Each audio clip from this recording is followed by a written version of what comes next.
iglesia, que el Señor les bendiga. Espero que todos estén bien y vamos a tener un momento de alabanza y adoración al Señor. En este momento vamos a orar para entregarnos a Él. Amén. Señor Padre, te damos gracias, te glorificamos y te damos la gloria y la honra a ti, Señor. Para que tú seas con nosotros, Señor, en este momento de adoración y de alabanza, Padre, que te entreguemos todo nuestro ser. A ti, solo a ti, Señor, que tú te manifiestes en nosotros, Padre Santo. Y que tú seas, Señor, en el día de hoy, Padre, con cada uno de nosotros. En el nombre de Jesús te lo pedimos. Amén. Vamos a leer una porción en el Salmo 62. El Salmo 62, Dios, el único refugio. En Dios solamente está acallada mi alma, de Él viene mi salvación. Él solamente es mi roca y mi salvación. Y dice el 6, Él solamente es mi roca y mi salvación. Es mi refugio, no resbalaré. En Dios está mi salvación y mi gloria. En Dios está mi roca fuerte y mi refugio. Esperad en Él en todo tiempo, oh pueblos. Derramad delante de Él vuestro corazón. Dios es nuestro refugio. Amén. Vamos a comenzar con una alabanza. Dice, la salvación es del Señor. Amén.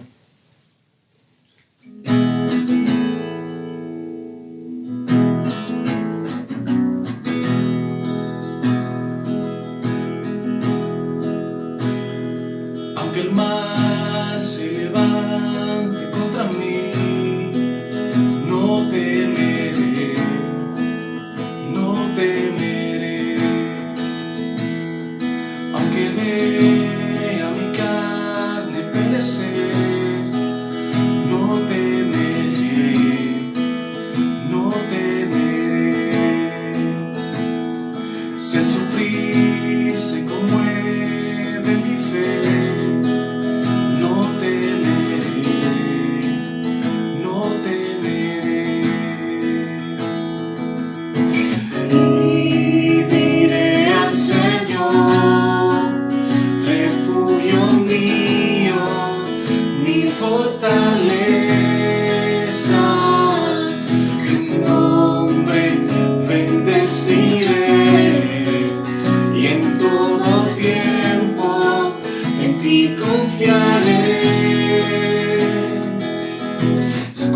alrededor de mí, temerá mi corazón, la salvación es del Señor.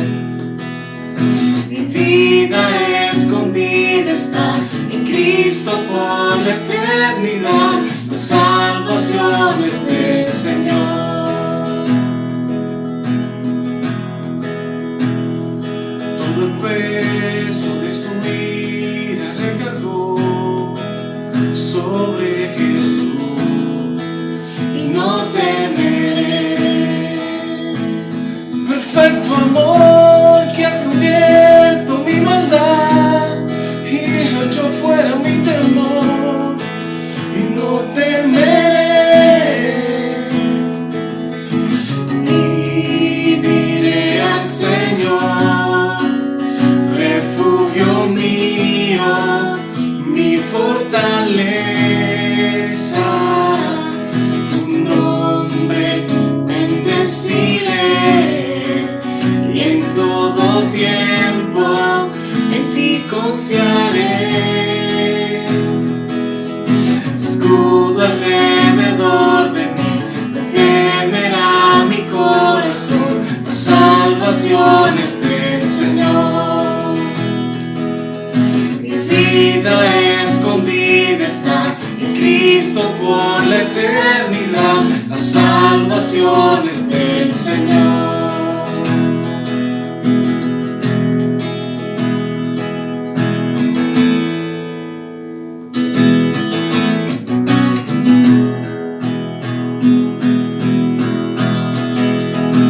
Mi alma espera en el Señor.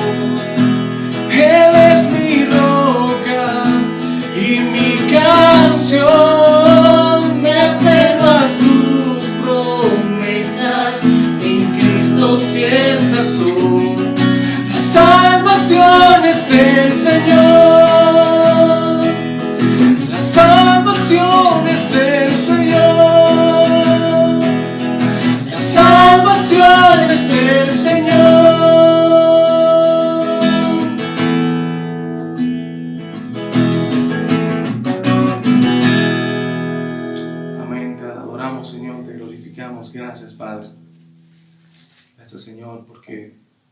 Solo tú puedes salvar, Jesús.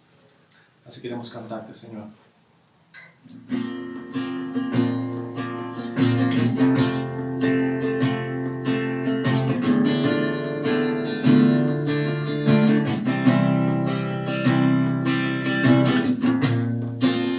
Todos necesitan amor que nunca falla, tu gracia y compasión.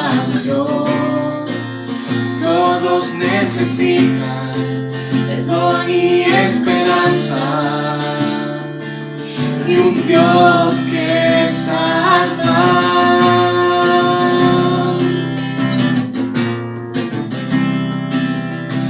Cristo puede mover montes, solo Dios puede salvar, mi Dios puede salvar, por siempre, autor de salvación. Jesús la muerte venció, Él la muerte venció. Aún con mis temores, sé que me aceptas, lléname otra vez, mi vida entera ofrezco para seguir tus pasos,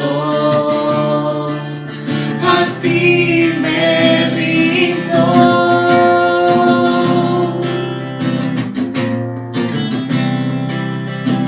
Cristo puede mover montes, solo Dios puede salvar, mi Dios puede salvar, por siempre, autor de salvación. Jesús la muerte venció, Él la muerte venció.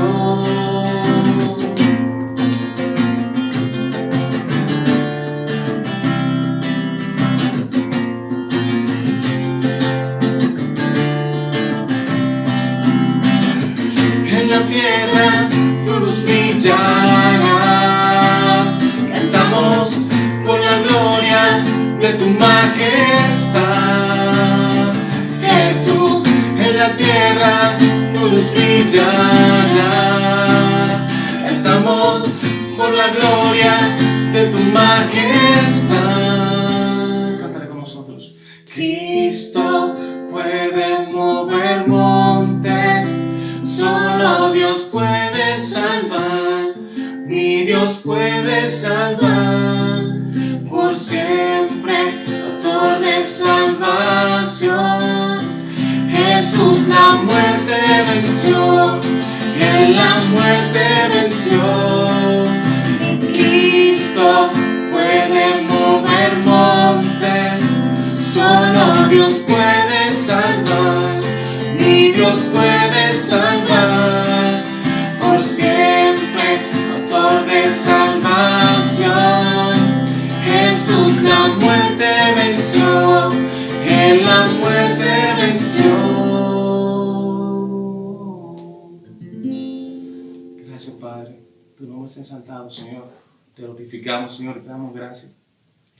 Tú eres nuestra roca, Señor, tú eres nuestra esperanza, Jesús. Así te queremos cantar, Señor. Mi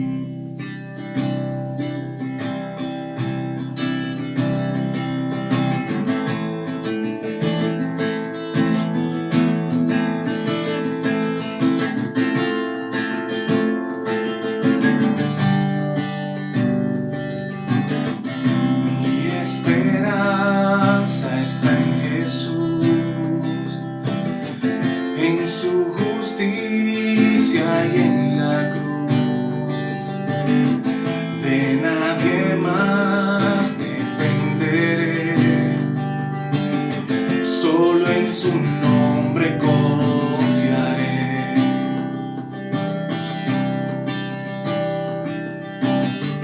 Mi esperanza está en Jesús, en su justicia y en la cruz. De nadie más dependeré, solo en su nombre confiaré.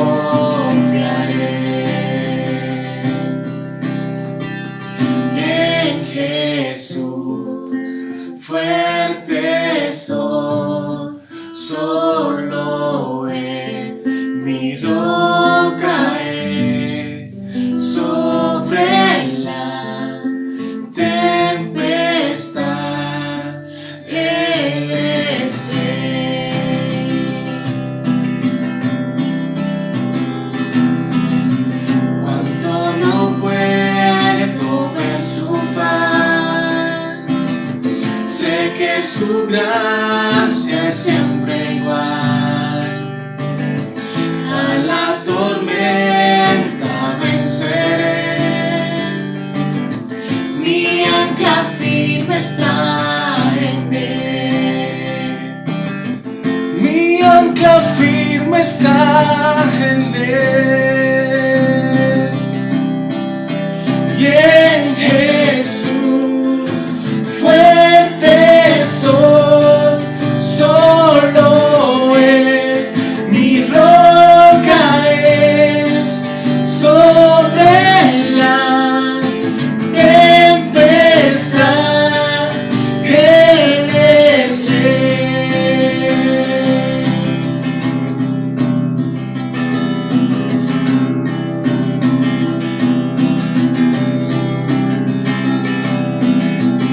Un día Él regresará y en su presencia voy a estar. Sin mancharte vendré, justificado por la fe. En Jesús fuerte soy, solo Él mi roca es. Sobre la tempestad Él es Rey. En Jesús fuerte soy, solo Él mi roca es. Sobre la tempestad Él es Rey.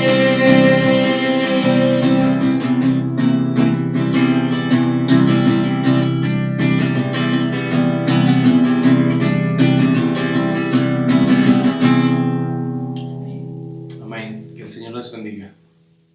Buenos días, hermanos. Damos gracias a Dios una vez más por permitirnos estar aquí, conectados a través de la tecnología, a través de las redes sociales. Y agradecemos a Dios por esta facilidad que nos brinda en medio de este tiempo de distanciamiento, en este tiempo de cuarentena o distanciamiento social. Damos a Dios gracias porque Él ha sostenido nuestras vidas y estamos contentos de acercarnos, por lo menos en este medio que Dios nos ha permitido.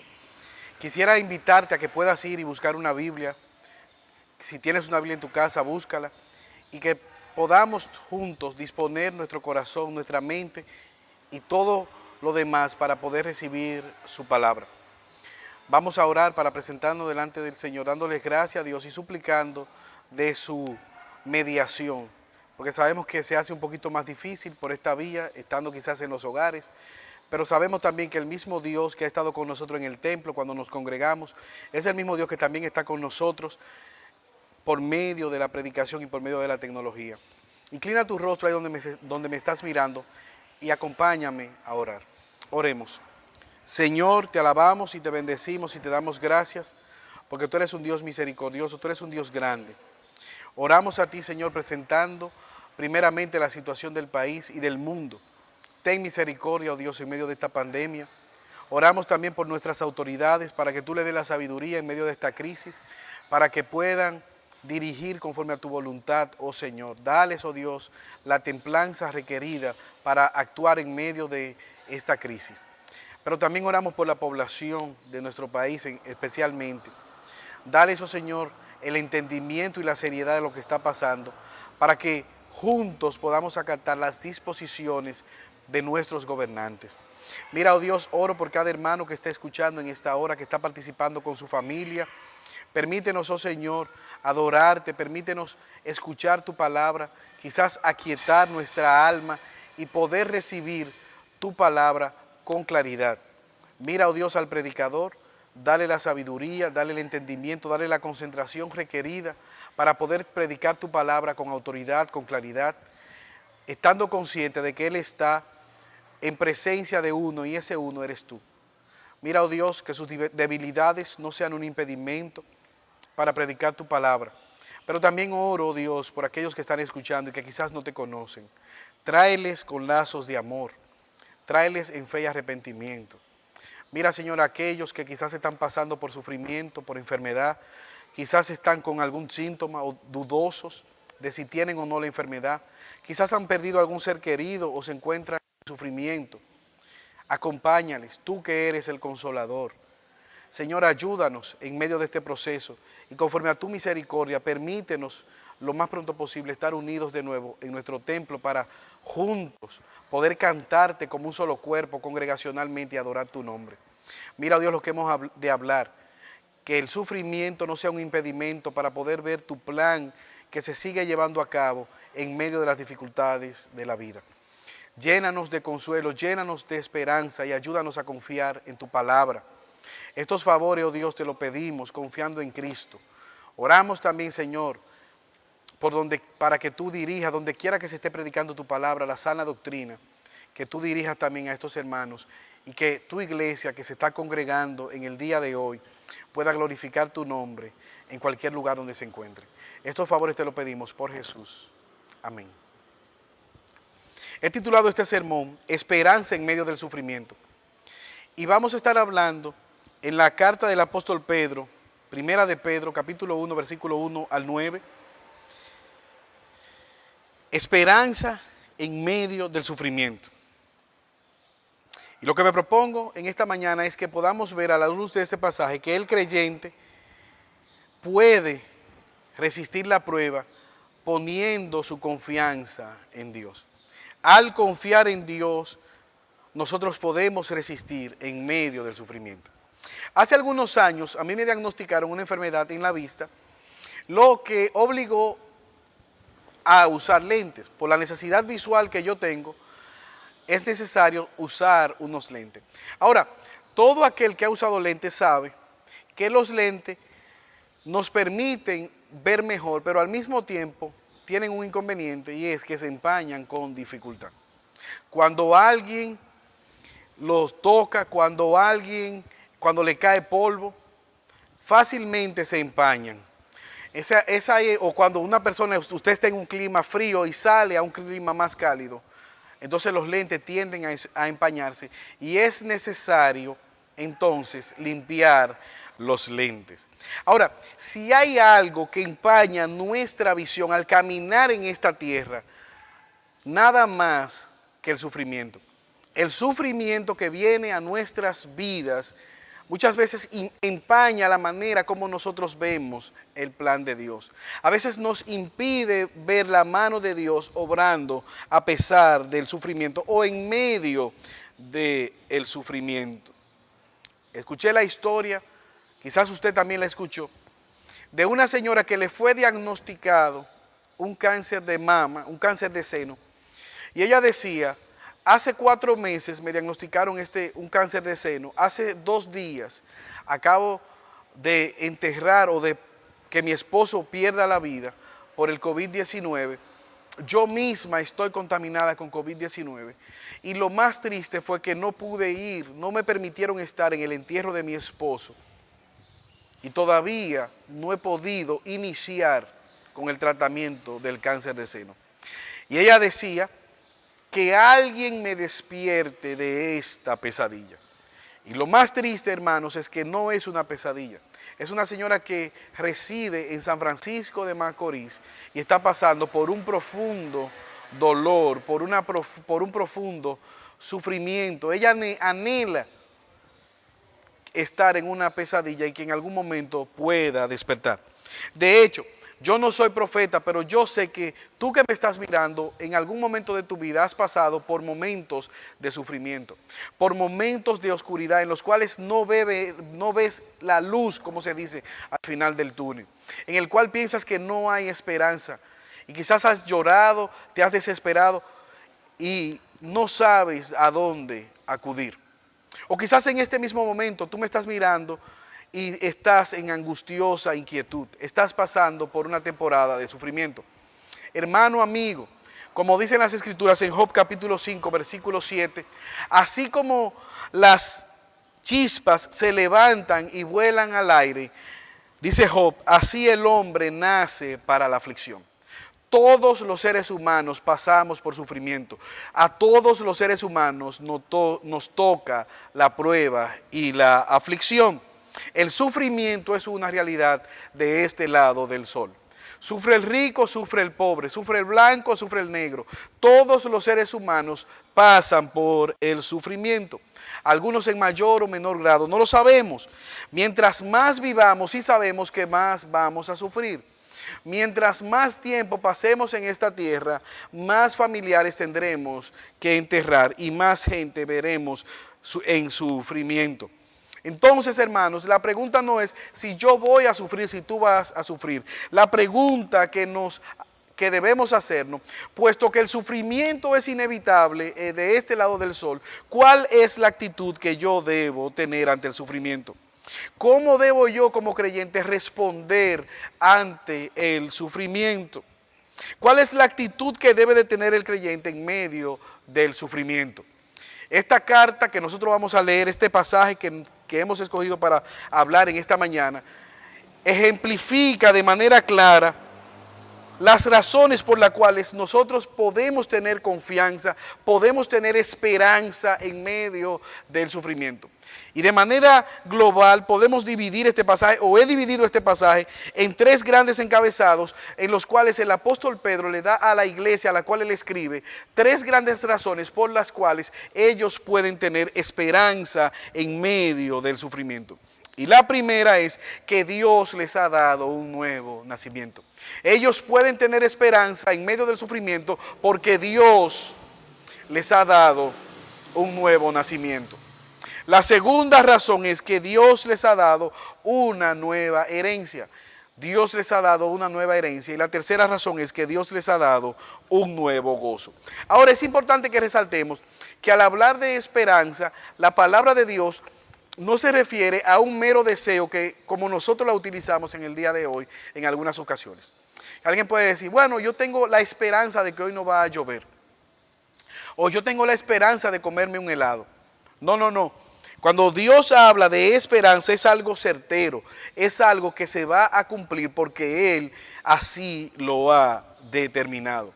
Con esto en mente, yo te invito a que me acompañe para que juntos podamos leer en la primera carta del apóstol Pedro, capítulo 1, versículo 1 hasta el 9. Leemos, primera de Pedro, capítulo 1, versículos del 1 hasta el 9. Pedro, apóstol de Jesucristo a los expatriados de la dispersión en el Ponto, Galacia, Capadocia, Asia y Bitinia, elegidos según la presciencia de Dios Padre en santificación del Espíritu para obedecer y ser rociados con la sangre de Jesucristo. Gracia y paz os sean multiplicadas. Bendito el Dios y Padre de nuestro Señor Jesucristo, que según su grande misericordia nos hizo renacer para una esperanza viva, por la resurrección de Jesucristo de los muertos, para una herencia incorruptible, incontaminada, inmarcesible, reservada en los cielos para vosotros, que sois guardados por el poder de Dios mediante la fe para alcanzar la salvación que está preparada para ser manifestada en el tiempo postrero, en lo cual vosotros os alegráis, aunque ahora por un poco de tiempo, si es necesario, tengáis que ser afligidos en diversas pruebas. Versículo 7. Para que sometida a prueba vuestra fe, mucho más preciosa que el oro, el cual aunque perecedero se prueba con fuego, sea hallada en alabanza y gloria, honra cuando sea manifestado Jesucristo, a quien amáis sin haberle visto, en quien creyendo, aunque ahora no le veáis, os alegráis con gozo inefable y glorioso, obteniendo el fin de vuestra fe, que es la salvación de vuestra alma. Permítame poner el texto en su contexto. ¿Quién está escribiendo? El apóstol Pedro. Pedro, ¿cuál es la veracidad de este escrito? ¿Cuál es la autoridad? ¿Quién es el que está escribiendo? Como él acaba, se identifica a sí mismo, él es el apóstol Pedro. Evidentemente, él no escribió directamente la carta pero es él el que está escribiendo, dictando a un amanuense lo que él quiere que esta iglesia reciba. El apóstol Pablo es conocido como el apóstol de la fe. El apóstol Juan es conocido como el apóstol del amor. Y Pedro es conocido como el apóstol de la esperanza. ¿A quién le está escribiendo Pedro? Pedro les está escribiendo a una iglesia que probablemente él pastoreó en Jerusalén. Esta iglesia estaba en Jerusalén, pero fundamentalmente estaba en Roma. Pero ¿qué ocurrió? Esta iglesia, fruto de las persecuciones causadas por Nerón, tuvo que salir corriendo. ¿Y qué ocurrió? Nerón quería construir a Roma, pero tenía un inconveniente para construir a Roma. ¿Cuál era? Roma ya estaba construida. Entonces a Nerón se le ocurrió la brillante idea, entre paréntesis, de quemar Roma para justificar la reconstrucción. Y así lo hizo. Los historiadores dicen que él incendió Roma. Y mientras Roma ardía, Nerón declamaba poesía. ¿Qué hizo entonces Nerón? Era necesario buscar un culpable. Y se le ocurrió también la idea de culpar a los creyentes. Y fue fácil culpar a los creyentes. ¿Por qué? Porque ya ellos vivían de una manera diferente al pueblo, no participaban de los pecados del pueblo, no participaban de la idolatría del pueblo, tenían una manera diferente de pensar y por lo tanto fue relativamente fácil culparles de aquel incendio. ¿Cuál fue la consecuencia? Que fruto de estas acusaciones, ellos se vieron obligados a salir, abandonando sus pertenencias, abandonando sus casas. Ellos estaban pasando por una temporada de sufrimiento, situación difícil que había venido a su vida. Sin sus pertenencias, sin sus bienes, en un estado de vulnerabilidad, con este sufrimiento repentino, quizás el apóstol Pedro estaba preocupado porque ellos culparan a Dios de lo que les estaba pasando. Al no entender el propósito de Dios a través del sufrimiento, que ellos pudiesen culpar a Dios de lo que les estaba pasando. Por esto, de manera enfática, en toda la carta de Primera de Pedro, él deja claro que el sufrimiento no es una excusa para nosotros no obedecer el llamado que Dios nos ha hecho.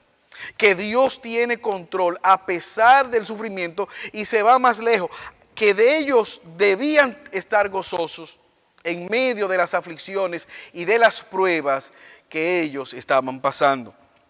Él enfatiza la realidad de que en esta tierra todos nosotros pasaremos por sufrimiento. Todos nosotros, la adversidad y el sufrimiento es parte de la cotidianidad. Y como leímos anteriormente, él les da de manera general 3 razones. Vamos a ver la primera. Acompáñenme al versículo 1 y versículo 2. Ellos pueden tener confianza, ellos pueden tener esperanza en Dios, puesto que Dios les ha dado el nuevo nacimiento. Versículo 1. Pedro, apóstol de Jesucristo, a los expatriados de la dispersión en el Ponto, Galacia, Capadocia, Asia y Bitinia. Estas regiones es lo que se conoce en la actualidad como Turquía. Lo primero que el apóstol Pedro les dice, ustedes tienen un nuevo nacimiento. Y esto es importante porque Pedro está resaltando que como creyentes ellos tienen una doble ciudadanía. Primeramente, o una doble condición, primeramente como humanos.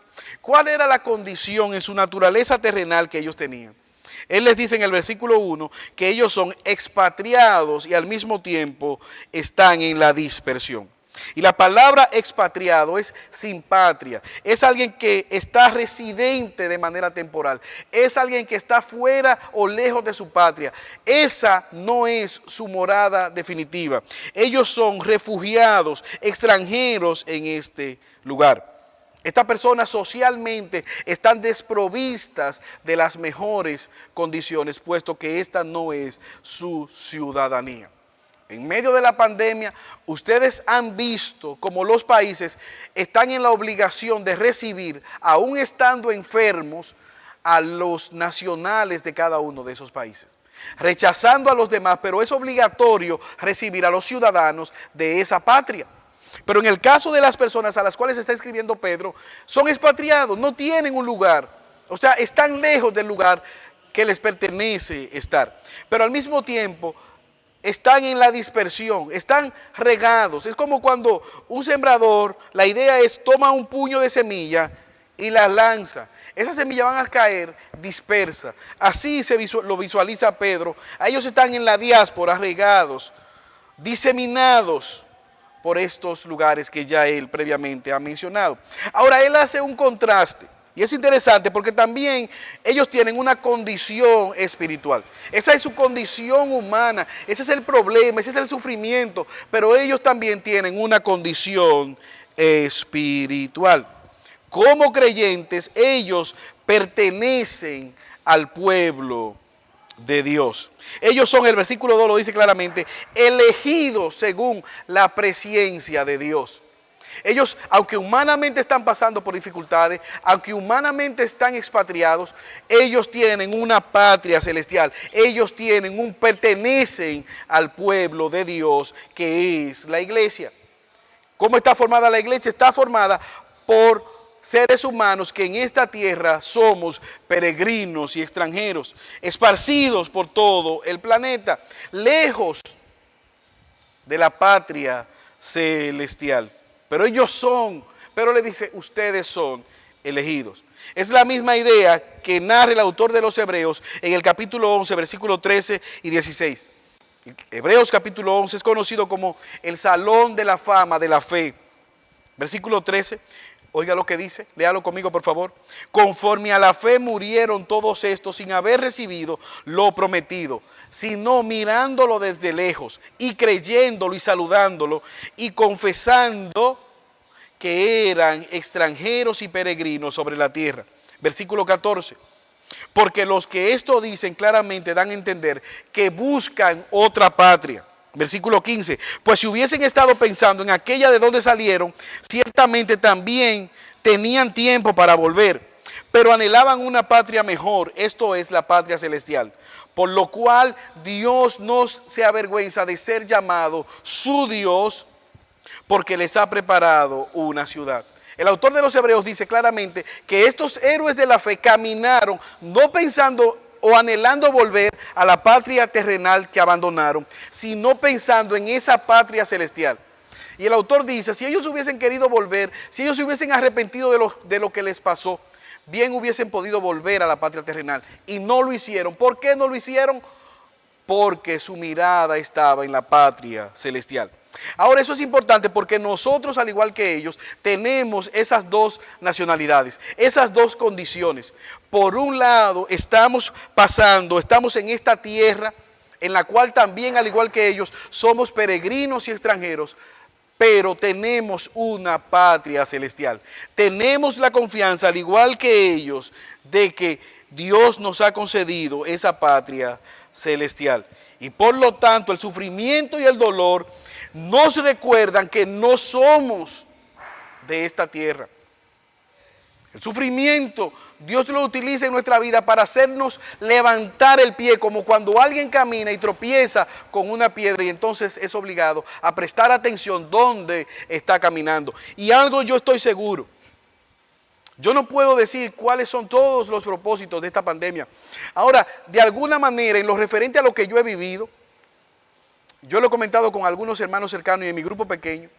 Yo decía que en sentido general yo veía la iglesia un tanto distraída, entretenida. Y si de algo ha servido esta pandemia, esta situación, es mi anhelo, es mi esperanza, que podamos entonces, en medio de esta condición, levantar la mirada al cielo.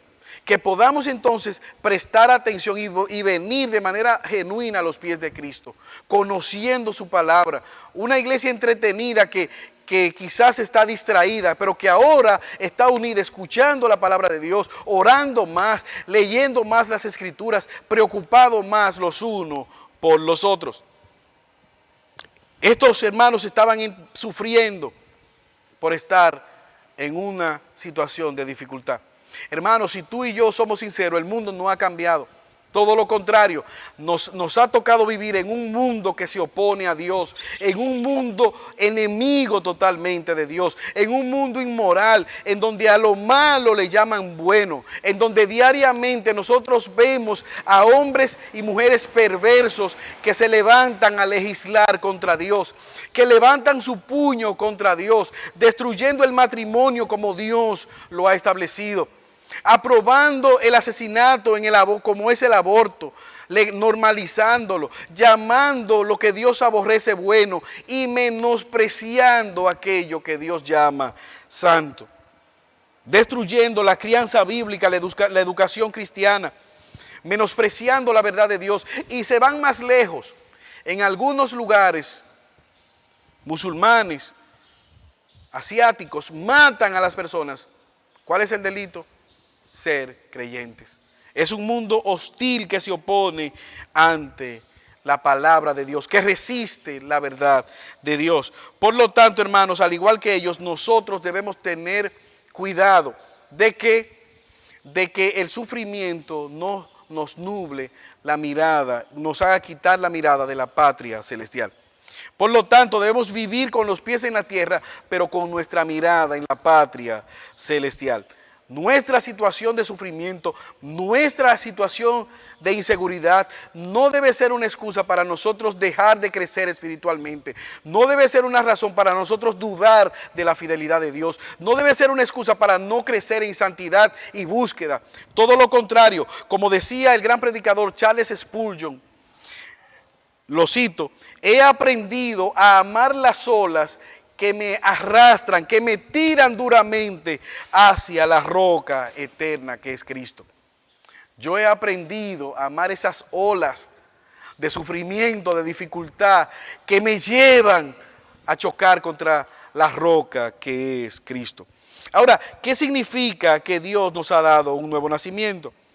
El apóstol Pedro, versículo 1, les dice: Dios les ha elegido. Léalo conmigo, por favor.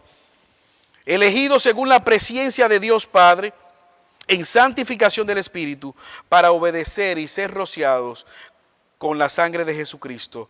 Gracia y paz os sean multiplicadas. Pedro aquí narra la acción de la Trinidad obrando en el nuevo nacimiento. Primeramente, Dios el Padre escogiendo desde antes de la fundación del mundo, escogiendo a aquellos que iban a ser salvos. El Espíritu Santo llevándolos a la obediencia de la fe, en la santificación, haciéndoles vivir para la gloria de Dios, dirigiéndoles, y el Hijo rociándoles con su sangre. Versículo 2, elegidos según la presciencia de Dios. Ustedes son extranjeros, expatriados, diáspora en esta tierra, pero son parte del pueblo de Dios, puesto que Dios les escogió. No habiendo nada bueno en ellos, Dios les escogió. No porque tuvieran alguna cualidad que Dios viese positiva. No. Todo lo contrario, a pesar de sus pecados, Dios les había llamado, Dios les había escogido para salvación. Y no es el caso de ellos solamente, es el caso de todos nosotros. Cada creyente, si hay un creyente, si hay alguien que está caminando en el redil, no es porque tenga algún mérito, sino por la misericordia de Dios, por la soberanía de Dios. No está en nosotros la razón por la cual Dios nos escogió, sino que perfectamente está en Él. Pero también lo que está diciendo es que el Espíritu Santo nos aparta para la gloria de Dios, nos santifica. El Espíritu Santo nos ha apartado, nos ha tomado como ese pueblo especial. ¿Para qué? Para transformarnos, para llevarnos a la semejanza de Cristo. Versículo 2, parte B, en santificación del Espíritu para obedecer. La manifestación externa de una persona que ha sido escogida por la presencia de Dios es que esa persona está caminando en novedad de vida. Es que esa persona se está apartando del pecado y diariamente está creciendo en santidad, en semejanza, en amor hacia su Salvador. Está respondiendo a ese amor. Dios nos ha amado y nosotros entonces respondemos, como dice Romanos capítulo 12, versículo 1 y 2, por las misericordias de Dios, presentad vuestro cuerpo en sacrificio vivo, santo, agradable y perfecto. Y es ahí donde está nuestro culto racional. En obediencia y en correspondencia a ese amor, nosotros podemos responder de igual manera. Es que el Espíritu Santo nos ha dado convencimiento de pecado y Él nos hace semejante a nuestro Salvador. La santificación abarca todo lo que el Espíritu Santo nos trae en la obra en la salvación. ¿Qué nos da el Espíritu Santo? Nos da la fe para poder creer. Él abre los ojos de nuestro entendimiento espiritual y podemos entonces, al escuchar la palabra de Dios, arrepentirnos de nuestro pecado, como dice Hechos 11, 15, versículos 15 al 18. Pero también el Espíritu Santo nos regenera, Tito 3:5, y nos trae como hijos de Dios en adopción, Romanos 8, 16 al 17. Ahora, ¿qué ocurre previamente? Que Jesucristo nos declara justo. ¿Y cómo ocurre eso? La justificación por medio de la sangre de Cristo, por medio del sacrificio de Cristo. Claramente parte del versículo 2, hemos sido rociados con la sangre de Cristo, del Cordero inmolado. Cristo murió en la cruz del Calvario por nuestros pecados, derramó su sangre por aquellos que ya previamente habían sido escogidos por Dios conforme a su presencia. Ahora, esto lo que está ilustrando, aquí nosotros podemos ver ecos del Antiguo Testamento. Génesis capítulo 1, versículo 26 dice la palabra Dios, hablando, Dios dijo, hagamos al hombre, en plural, hagamos al hombre a nuestra imagen conforme a nuestra semejanza. Vemos a la Trinidad creando al primer hombre Adán. Pero también aquí vemos, Pedro nos muestra la Trinidad creando a ese nuevo ser espiritual, dando el nuevo nacimiento. Dios siendo glorificado, trayendo a nueva vida a sus escogidos. Pero también Pedro nos habla de que hemos sido rociados con la sangre. Y esto apela a que en la antigüedad, cuando el macho cabrío era degollado, el sumo sacerdote aparaba en un recipiente la sangre y esa sangre era rociada. Y lo que indicaba esta obra era que tú eras el que debía estar siendo sacrificado. Pero no está siendo sacrificado, ¿por qué? Porque apareció un sustituto. Y toda la Escritura nos enseña y nos apunta que ese sustituto perfecto, que ese macho cabrío sin defecto, es nuestro Salvador Jesucristo. Pero también ese rociar la sangre apela a la seguridad que nosotros tenemos en ese pacto. Un animal era partido en dos como acción o como indicación de que si no se cumplía lo que estaba pasando, lo que se había pactado, entonces lo que le pasó al animal le pasaría a aquel que rompiera el pacto. Y Pedro nos dice que al ser rociado con la sangre de Cristo tenemos garantía de que Él cumplirá con lo que Él ha prometido. Ahora surge una pregunta, ¿cómo se ve esto en el diario vivir? ¿Cómo nosotros podemos caminar a la luz de esta verdad como elegidos de Dios, como justificados, como santificados? Al igual que ellos, nosotros hemos sido habilitados, capacitados para poder obedecer a Dios. Si algo nosotros debemos dejar claro y hace la diferencia entre el legalismo y las demás religiones del mundo, es que el cristiano es obediente a la palabra de Dios, puede seguir de manera activa la obra y el llamado de Dios, no por sus propias fuerzas, no por sus propios méritos, sino porque previamente Dios le ha habilitado para hacerlo. Podemos obedecer porque previamente Dios nos ha ayudado, Dios nos ha dado el obedecer. ¿Quién es el creyente? Es uno que su mayor anhelo es apartarse del pecado y acercarse en santidad, en obediencia cada día más a Dios. Dependiendo del Espíritu Santo, confiando en Él, orando, podemos acercarnos confiadamente a Dios. Ahora, ¿cuál es el resultado de la obra de la Trinidad en favor de ellos? ¿Qué ha logrado esta obra de la Trinidad que Dios el Padre ha hecho escogiéndole, que Cristo por medio de su obra en la cruz ha rociado con su sangre y que el Espíritu Santo dándole convencimiento de pecado y santificándoles ha logrado? Parte E del versículo 2. ¿Cuál es el resultado? Gracia y paz os sean multiplicadas. Por medio de la obra de la Trinidad, nosotros ¿qué logramos? Tener paz para con Dios, tener una correcta relación con Dios, no una relación de ira hacia nosotros, sino una relación de padre hacia hijo, una relación de amor, una relación de gracia, una relación de misericordia, una relación de protección y de amor mutuo. Podemos tener paz para con Dios. Ahora, ¿qué hace el apóstol Pedro? Y esto es maravilloso.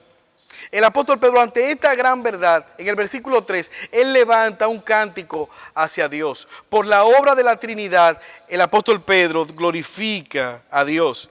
¿Por qué? Porque esta es la única manera en la cual el hombre puede tener el favor de Dios. No hay otro camino, no hay otra manera de tener el favor de Dios. Solamente por la obra de Cristo en la cruz del Calvario, solamente nosotros podemos tener paz para con Dios. Por eso en el versículo 3, y con esto pasamos a nuestro segundo encabezado, Dios le ha dado una nueva herencia. Versículo 3, bendito el Dios y Padre de nuestro Señor Jesucristo. Dice el apóstol Pedro, sea Dios glorificado, bendito, alabado sea el nombre de nuestro Señor Jesucristo, que conforme a su gran misericordia, Él nos ha dado un nuevo nacimiento. Ahora, ¿cuál es el origen de nuestra herencia? ¿De dónde surge nuestra herencia? Versículo 3, bendito Dios y Padre, el Dios y Padre de nuestro Señor Jesucristo. ¿Cuál es la razón? La razón de nuestra herencia no está en nosotros, está en Dios nuestro Padre, que nos ha dado esta herencia. Pero ¿qué ha motivado a Dios, hermano? La palabra de Dios dice que lo que le ha motivado ha sido su misericordia. Esto es interesante, hermano, porque la palabra miseria no es un piropo. Miseria significa que lo único que nosotros inspiramos es eso. Una condición de pena, una condición como la que inspiraba aquel que cayó en manos de ladrones, y que solamente el buen samaritano fue movido porque por la miseria, por la condición miserable en la cual se encontraba. El buen samaritano no vio nada positivo en él, todo lo contrario. Él se detuvo y le salvó la vida, pagando todo lo que implicó traerlo de nuevo a vida. Su restauración de nuevo a la vida. Ahora, el motivo de nuestra herencia, Pedro dice, ha sido por pura misericordia. Y no solamente el de ellos, sino el de todo el que ha sido salvo por Dios. Efesios capítulo 2, versículos 4 y 5. Pero Dios, que es rico en misericordia, por su gran amor con que nos amó, aun estando nosotros muertos en nuestros pecados, nos dio vida juntamente con Cristo. Por gracia sois vosotros salvos. De manera gratuita hemos sido salvos. Ahora, ¿cuál es la garantía que nosotros tenemos de esta obra que Dios ha hecho? ¿Qué garantía nosotros tenemos de esta herencia? Versículo 3, parte C. Él nos hizo renacer para una esperanza viva por la resurrección de Jesucristo de los muertos. Dios nos ha, dice el apóstol Pedro, Dios nos ha dado una nueva vida. Tenemos la garantía de esa nueva herencia que nos ha dado. ¿Sabe por qué? Porque Cristo resucitó. Aquel que resucitó, aquel que levantó a Jesucristo de los muertos, es el mismo que nos va a nosotros aún a levantar de los muertos. Cristo murió, pero Cristo también resucitó. Y esa es una garantía ciertísima que nosotros tenemos de nuestra herencia celestial. ¿Cuál es la confianza que ellos tenían en medio del sufrimiento? Que en medio del sufrimiento la Trinidad estaba obrando no solamente para salvarles, sino para garantizar su salvación en medio de toda aflicción, en medio del sufrimiento. ¿Quién venció el sufrimiento? Cristo venció el sufrimiento. ¿Quién venció el pecado? Cristo venció el pecado. ¿Quién venció las tinieblas? Cristo venció las tinieblas. ¿Quién venció a los demonios? Cristo venció a los demonios. ¿Quién venció al papá de los demonios, es decir, a Satanás? Cristo venció a Satanás. ¿Quién venció la enfermedad? No hubo enfermedad que se le resistiera. Cristo la sanó todas sin acepción de enfermedades. ¿Quién se levantó de la muerte? ¿Quién venció la muerte? ¿De quién es la tumba que está vacía? Cristo venció la muerte. Y no solamente que resucitó Él, sino que también evidenció poder sobre la muerte cuando le habló a Lázaro y le dijo: Lázaro, sal fuera. Cristo resucitó. Él resucitó. Como dice Hechos capítulo 2, versículo 24, vaya conmigo. El mismo Pedro, hablando en Pentecostés, dijo, al cual Dios levantó, suelto los dolores de la muerte, por cuanto era imposible que la muerte misma lo retuviera. Primera de Corintios capítulo 15, versículo 14. Si Cristo no resucitó, vana es entonces nuestra predicación, vana es nuestra fe y también vana es nuestra esperanza. Dice el apóstol Pablo, si Cristo no hubiese resucitado, pero nosotros sabemos que Cristo resucitó. Él fue el primero en romper las cadenas de la muerte. Y por lo tanto, Pedro le dice, porque Cristo resucitó, ustedes deben estar confiados. Y esa es la garantía de nuestra herencia, que aún lo más grande que le puede pasar a un creyente, humanamente hablando, es perder su vida. Como dice el pastor MacArthur, ¿qué puede hacer la muerte ante un cristiano? Lo único que puede hacer la muerte es llevarlo delante de su Salvador y decirle, mira, aquí te he traído a un hijo tuyo para que se deleite eternamente en tu presencia. Por lo tanto, el creyente no debe de tener ningún temor porque Cristo ha vencido todos los temores. Cristo ha vencido incluso la muerte y por lo tanto el apóstol Pedro dice, esa es la garantía de nuestra esperanza, esa es la garantía de nuestra herencia. Ahora él habla de la herencia, pero ¿cuáles características tiene esta herencia? Versículo 4. Para una herencia él da 3 características, incorruptible, incontaminada e inmarcesible. Esto es interesante porque en el Antiguo Testamento a hablar de herencia generalmente se refiere ¿a qué? A tierra.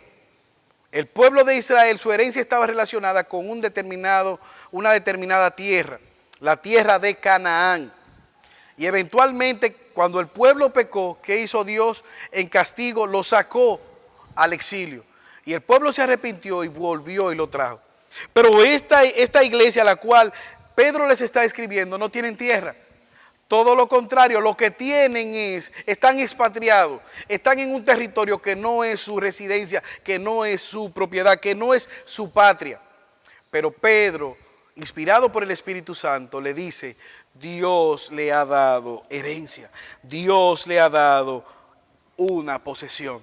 No un pedazo de tierra, algo que va más allá de lo terrenal. Es una herencia que él describe como incorruptible. No se degenera, no se daña, no se muere. La herencia terrenal de los israelitas podía ser destruida, podían ser despojadas, pero la herencia que Pedro dice, nadie la puede destruir, nadie se la puede arrebatar. Pero también es una herencia incontaminada, es decir, que no se contamina. Y eso es importante porque en esta tierra, hermanos, todo está contaminado.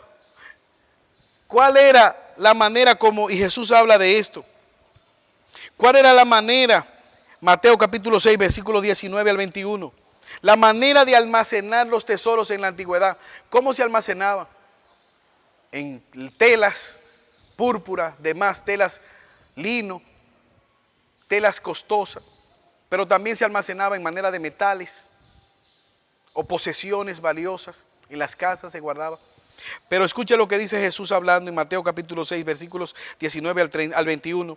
No os hagáis tesoros en la tierra. ¿Por qué? Porque en la tierra hay que polilla. ¿Qué hace la polilla? Se come la tela a pesar de que sea costosa. Pero también hay orín. ¿Qué hace el orín? Corrompe, corroe, daña los metales, se oxidan. Pero también hay metales que se oxidan, pero también hay ladrones que hacen que minan y roban. Hacían hoyos y se metían en las casas en la antigüedad, que eran quizás de lodo o de abesto. Hacían un agujero y se metían en la casa. Y aquel que pensaba que en su casa estaba la seguridad de guardar sus bienes, los ladrones le robaban.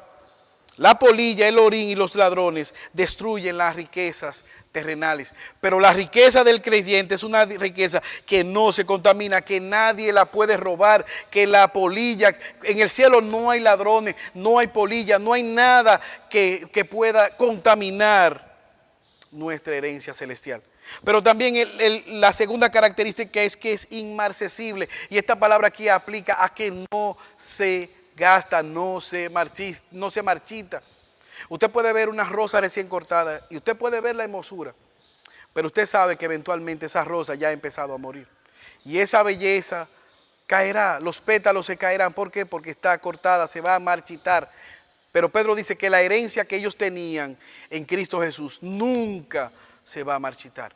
Y eso debe llenarnos a nosotros de confianza, hermanos, porque al igual que ellos, tenemos una patria celestial que no se contamina, que no se marchita y que nada ni nadie la puede corromper. Y esa herencia nosotros la tenemos en Cristo Jesús.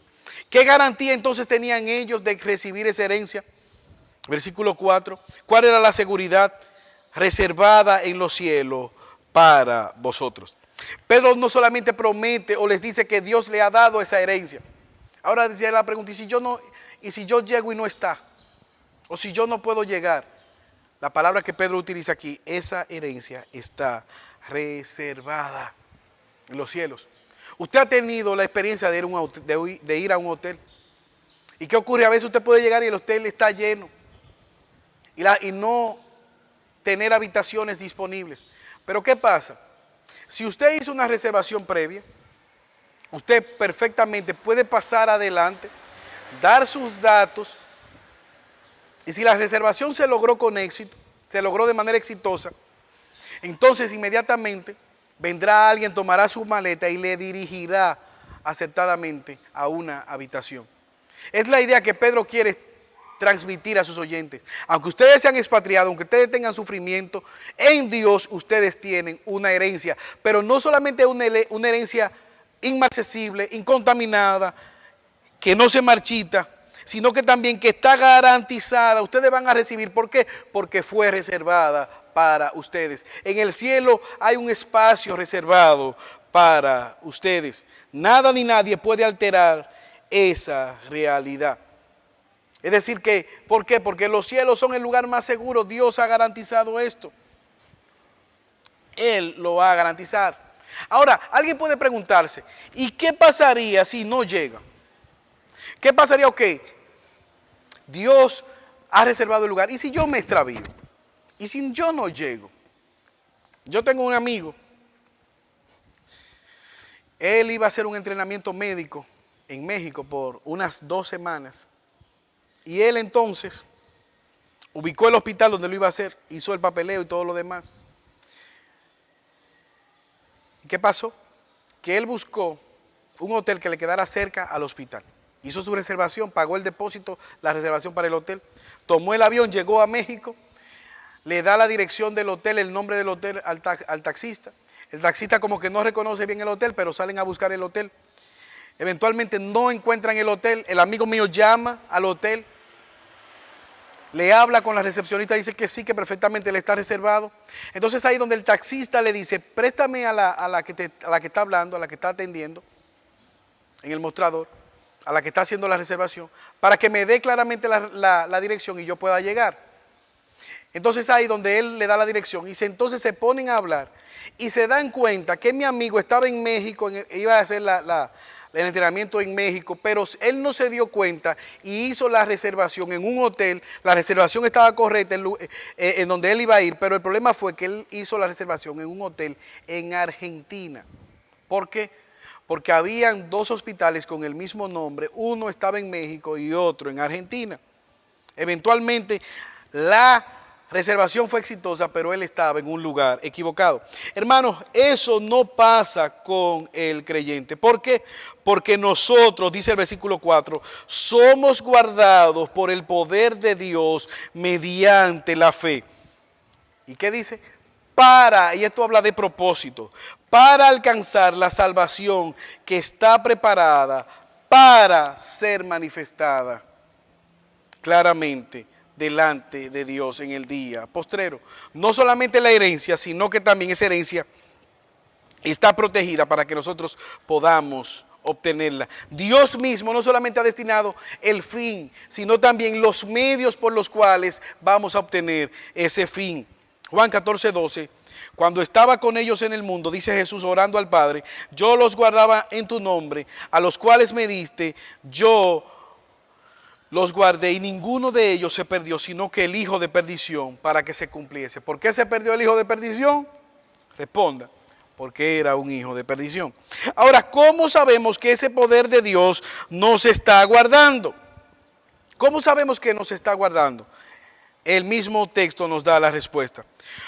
Porque al creyente el poder de Dios está obrando por medio de la fe. Versículo 4, ustedes son guardados mediante la fe. Esa herencia está guardada por medio de la fe. Creyendo en ese Dios poderoso que nos guarda, nosotros podemos tener tranquilidad de que la herencia será guardada. Y es lo que ellos les están diciendo, hay una herencia. Y como muchas veces con las herencias hay problemas. De hecho, Jesús en Lucas 12:13, alguien le dijo, Señor, dile a mi hermano que me dé la herencia, me quitaron la herencia. Ustedes han escuchado una familia en la República Dominicana pidiendo al Estado y al Banco de Reservas, el Banco Estatal, que le devuelva esa herencia multimillonaria. Ahora nosotros los creyentes podemos estar confiados de que nada ni nadie nos arrebatará la herencia celestial que tenemos en Cristo Jesús. Ahora, ¿qué debía producir esto? El hecho de saber que ellos eran una nueva criatura, el nuevo nacimiento que Dios les había concedido. ¿Qué debía producir el hecho de saber que Dios le había dado a ellos una nueva herencia? Evidentemente debe producir un nuevo gozo. El gozo. Y es importante que resaltemos que en el creyente el gozo no significa que siempre nos estamos riendo. El creyente no es un guasón ambulante que siempre tiene una sonrisa de oreja a oreja. No significa que nosotros entonces tomemos todo a la chercha, todo a la ligera. Eso no significa que siempre estemos gozosos. ¿Qué significa entonces? El gozo del creyente significa que él tiene una confianza plena, tiene una satisfacción plena en el Dios de su salvación. Que su paz, que su tranquilidad, que lo que le llena de felicidad no está en las circunstancias del mundo. No está en las dificultades, no está en las posesiones que tiene o que deja de tener, sino que su confianza, su tranquilidad, su paz está en Dios. Él está confiado en la obra de Dios en su favor. Y por lo tanto, tiene razones para estar gozoso a pesar del sufrimiento. Y en este texto, el apóstol Pedro menciona 4 razones por las cuales ellos podían estar gozosos en medio de la prueba. La primera, ¿por qué tener gozo en medio del sufrimiento? Porque el sufrimiento obra para nuestro bien. El sufrimiento en el creyente obra para nuestro bien. Versículo 6. En lo cual vosotros os alegráis, aunque ahora por un poco de tiempo, si es necesario, ustedes atravesarán por diversas pruebas. Las tribulaciones, dice el apóstol Pedro, son difíciles, pero son para vuestro bien. ¿Por qué? Porque estas pruebas que han venido de manera repentina, que son multiformes, son variadas, han de hacer bien en ustedes. ¿Por qué? Porque al igual que el oro, y él utiliza esta analogía, así como el oro, que aunque es terrenal, que aunque es perecedero, es probado. ¿Y qué ocurre al oro cuando es metido a altas temperaturas? El oro brilla, el oro resplandece, es más valioso, es oro purísimo. ¿Y qué ocurre con la escoria? Que se quema. Y al pasar por el fuego, el oro vale más, es más puro. Pero de igual manera, dice el apóstol Pedro, que las tribulaciones producen gozo, nos hace bien. ¿Por qué? Porque nuestra fe también es fortalecida en medio de la prueba. Si tú y yo somos sinceros, las pruebas nos llevan a confiar más en el Señor. Pero también la prueba evidencia nuestra debilidad, nuestra necesidad de Dios, y nos llevan de nuevo ante la cruz. Pero hay otra razón, no solamente que la prueba obra para nuestro bien, no solamente que nuestra fe es robustecida en medio de la prueba, sino que también nuestra relación con Cristo se fortalece. Nosotros podemos tener una mejor relación con Cristo. Versículo 8. A quien amáis sin haberle visto, en quien creyendo, aunque ahora no lo veáis, os alegráis con gozo inefable y glorioso, obteniendo el fin de vuestra fe, que es la salvación de vuestra alma. ¿Qué dice el apóstol Pedro? En medio de las pruebas, en medio de las dificultades, ustedes pueden regocijarse en Cristo. Ustedes pueden aprender a amar más a Cristo a pesar de que ahora no le están viendo. Ustedes pueden descansar y creer en la palabra de Cristo a pesar de que no le están viendo. Y por lo tanto, esto es algo gozoso. Esto es algo que debe producir gozo en ustedes. ¿Por qué? Porque el sufrimiento los ha llevado a estrechar más su relación con Cristo. Aún el no creyente en medio de la prueba clama a Cristo. Es increíble. Yo he escuchado a incrédulos glorificando a Dios y hablando y citando versos de la Biblia a mamacita. Muchísimos versículos bíblicos en medio de esta pandemia. Finalmente ellos debían tener gozo. ¿Por qué? Porque por medio del sufrimiento, Dios actuando en medio del sufrimiento, les guardaría hasta el final, versículo 9, obteniendo el fin de vuestra fe, que es la salvación de vuestra alma. Pedro dice, yo estoy seguro de que Dios les va a guardar y que su final no será la destrucción en medio del sufrimiento, que Él les guardará perseverar hasta el final y ustedes alcanzarán la salvación de vuestras almas. Es como si Pedro le estuviera diciendo, óiganme, no se desalienten, yo vi el final de la película y al final de la película el pueblo de Dios gana. Y ahora, esto es importante porque, hermanos, porque en medio del sufrimiento nosotros tendemos a tener tres actitudes. A veces minimizamos el sufrimiento, decir, no, eso no es nada. Ignóralo, no le hagas caso, eso no te va a llegar. No te asustes por esa pandemia que anda ahí. Eso no va a tocarnos y no va a pasar nada. O quizás podemos entonces, en medio del sufrimiento que le viene a los demás, minimizar el sufrimiento de los demás, hablando de nuestro sufrimiento. Usted y yo quizás hemos escuchado o lo hemos hecho, que cuando alguien nos habla del sufrimiento, nosotros vamos y le decimos, eso te pasó a ti, pero mira, a mí me pasó. Y entonces vamos supuestamente a consolar a la persona, pero terminamos hablando de nuestro sufrimiento. Pero también el sufrimiento nos puede llevar a nosotros a ofrecer falsas expectativas, falsas promesas que no tienen asidero en la palabra de Dios. Promesas que no son promesas, garantías que no tenemos la autoridad de Dios para darlas. O sea, hay personas que están pronosticando que a nadie de su familia le va a dar. Yo no puedo hacer eso. No tengo, a la luz de la palabra, la garantía para decirle que la República Dominicana, quiénes se contagiarán y quiénes no. De hecho, la Biblia no me da autoridad para eso. Ahora sí yo sé que Dios está con nosotros, aún en medio del sufrimiento, y estará hasta el final. ¿Cómo podemos nosotros terminar este sermón? ¿Cómo podemos entonces? Algunas reflexiones a la luz de la verdad que hemos visto. Hermanos, al igual que ellos, nosotros somos peregrinos en esta tierra. No pertenecemos a esta tierra.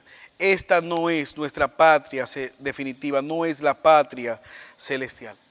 La tierra siempre ha sido un lugar hostil para aquellos que aman a Dios. Desde Adán hasta nuestros días, todos aquellos que han pretendido con la ayuda de Dios vivir en santidad han sido burlados, han sido atacados, han sido aserrados, han sido menospreciados, han sido objeto de burla.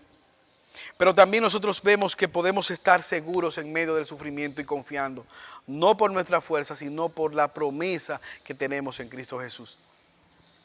¿Qué hemos visto, hermanos?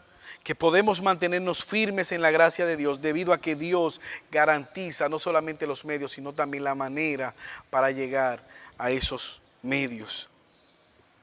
¿Dónde? Yo he escuchado, quizás tú has escuchado, a muchas personas preguntarse, ¿dónde está Dios en época de coronavirus? ¿Ha abandonado Dios a su pueblo? Mucha gente se pregunta, ¿y dónde está Dios viendo tanta gente morir? Hay una sola respuesta a esta pregunta. ¿Sabe dónde está Dios? Dios está en el mismo lugar donde estaba hace más de 2000 años, cuando su Hijo Jesucristo fue clavado en una cruz.